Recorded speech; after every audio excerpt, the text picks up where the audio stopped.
উনি ডক্টর ইউনূস আমাদের প্রধান উপদেষ্টা, উনি আমাদের নিয়ে কিছু না করলেও উনি ওনার নিজের কাজটা 16 গলা পুরা করছেন।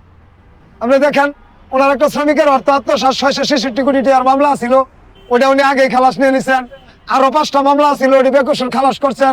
ওনার গ্রামীণ ব্যাংক অর্থনীতি আগামী 50 বছরের ভিতরে কোনো ট্যাক্সের আওতায় আসবে না, এরকম একটা গ্যারেন্টি নিছেন। উনি ওনার নিরাপত্তার জন্য যমুনার চতুর্পাশ দিয়ে রিক্সা দেওয়া বন্ধ করে দিচ্ছেন। সবকিছু তো উনি ওনার নিজের জন্যই করছেন, তবে আমার জন্য একটি ব্যবস্থা করছেন। সেটা দেশবাসীর জন্য বলবো যে, প্রিয় দেশবাসী, আমার জন্য না খাওয়া মরার ব্যবস্থা করা হয়েছে। ইতিমধ্যে আমি না খাওয়া মরে যে চিল্লাচিল্লি করবো, যারা আমার কথা শুনবে তাদের সাথে আবার গানম্যান দিয়ে দেওয়া হইতেছে, তাদেরকে গানম্যানদের নিরাপত্তা দিতেছে যে আমরা না খাওয়া মরলেও যেন কথা বলতে না পারি। কথা বুঝছেন? এই যে এরকম এই উপদেষ্টা পরিষদ আমাদের এইটুকু ভালোই করে দিচ্ছে, যে এখন দেখতেছেন না ভালো।